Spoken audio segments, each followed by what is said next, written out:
All right, last class, when we worked through the stations, one of the things that we didn't get to talk about was this model. And so I wanted to take a couple minutes to go over it with you and just have you consider the factors that keep Congress from being a centralized body. So unlike the executive branch, where you can look and you can really see that, ultimately the president is the source of power.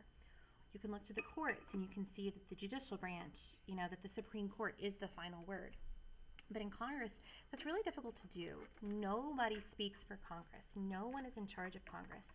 And on the diagram, what you have is you have all the different entities that help to disperse power throughout the Congress. So I'll just go through them with you, and you may just want to jot some notes about how each of these things serve to diffuse power and really make it so that Congress is a very status quo, difficult to move forward, slow to change body. We'll start with the Constitution. Primarily, the Constitution, remember, set the Congress up so that it would be bicameral. This is similar to checks and balances, but the difference is it's an intra-branch check.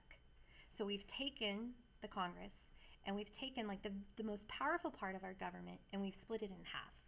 And we've given the different chambers different responsibilities, different cultures, different constituencies.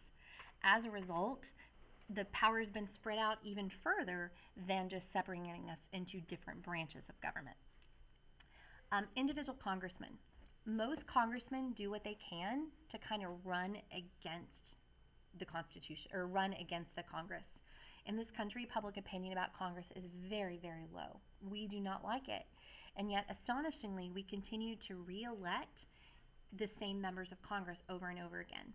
Part of it is how they differentiate themselves, how they show us that they're different, that they're unique. Remember that members of Congress do things like constituent service, where they help to secure Social Security payments for people that are having bureaucratic problems. They might secure spending or programs for local communities that might benefit them. They do a lot of credit claiming. This is legislation benefited you, this helped you. So again, that reinforces our individualized nature, the Congress. Political parties also serve to divide the Congress, and that's really obvious. Everything is split into a majority and a minority. Being a member of the majority is more than just having a numerical advantage. Being a member of the majority means you control the flow of legislation. You help to set the agenda within the legislature. All of our leadership positions will come from the majority party. We have a committee in the House of Representatives called the Rules Committee, and it is 2-1 in favor of the majority party. They absolutely can stop legislation from ever going to the floor. Speaking of committees, Congress is split into all of these different subject, topic-based committees. And a member of Congress, if they want to attain seniority, once on a committee, they want to try to stay on that committee. They develop expertise. They develop some kind of level of loyalty. In the committee, that's where we have hearings. That's where we have testimony. That's where we literally go through legislation line by line, edit it, change it, adapt it. The committee is the heart of what Congress is. So members, it's important for them to get on committees where they can really help to support their constituents. Your Congressman Sam Johnson is on the Ways and Means Committee, which means they write the tax code. That's important for him because we are, as a district collectively, a pretty tax-averse people. So he can help to say, look, here's how I'm serving you. Whereas if we were from the Midwest, he might want to get on an agriculture committee, so then he could help to specifically legislate on agriculture policy.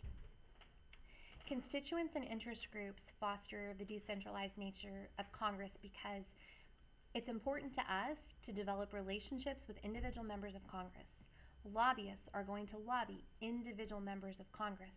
You have more impact one-on-one than you do with a group as a whole. And if I'm mad about something and I want to petition my government, I am going to petition a member of Congress or specific members. I'm not going to send a letter to Congress. That's ineffective.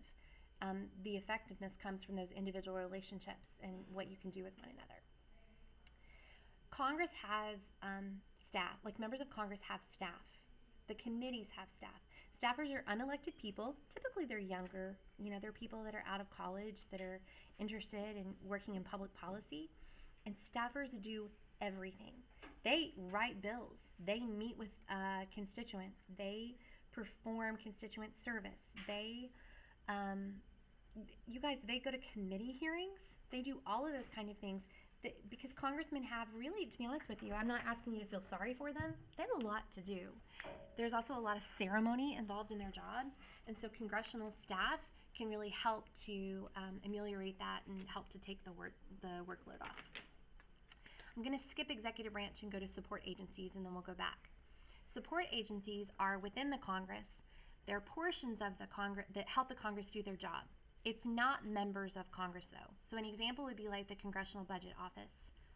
These are people who are economists or public policy specialists, and they help to support Congress in their legislative job in terms of like writing the budget. Basically what it is it's unelected people helping them to perform legislative tasks. Finally, here we have the executive branch. And in the executive branch, our president is largely hampered by their position. We have this expectation when they run for office that they are going to perform, all of these things, all these campaign promises that they've made. Once elected, very few of the things that they've promised to do they actually possess the power to do. An effective president understands that. And just like constituents and interest groups, presidents must develop relationships with individual members of Congress if they want to accomplish what their agenda is. The president will weekly meet with the Speaker of the House, the Majority Leader, the Minority Leader.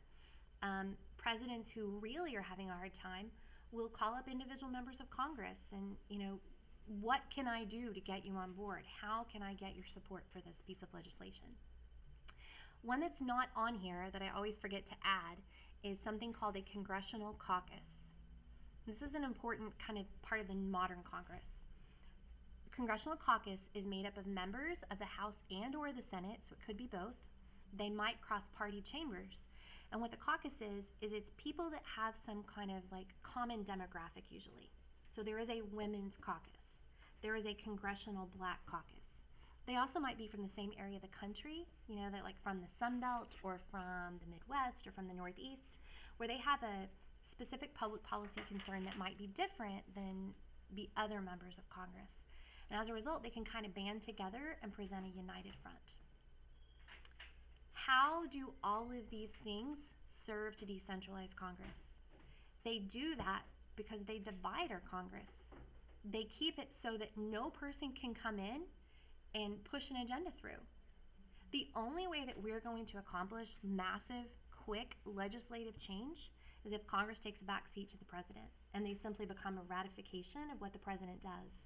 That is completely opposite of everything our system was set up to be. We took the most powerful part of our government and we spread it out so that they couldn't make quick change, so that they couldn't move forward. So what we need to understand is when we have a proposal of legislation, like something like the Affordable Care Act, which is going to do some very significant things to our healthcare system, all of these things have an opportunity to touch it, to build cooperation, to build consensus, but really what it's going to do is it's probably going to moderate that legislation significantly. Congress is often criticized for not passing legislation that brings about change, but the reality is that's what they were set up to do. It suggests that the additions of certain things then have worked to greater foster and greater divide.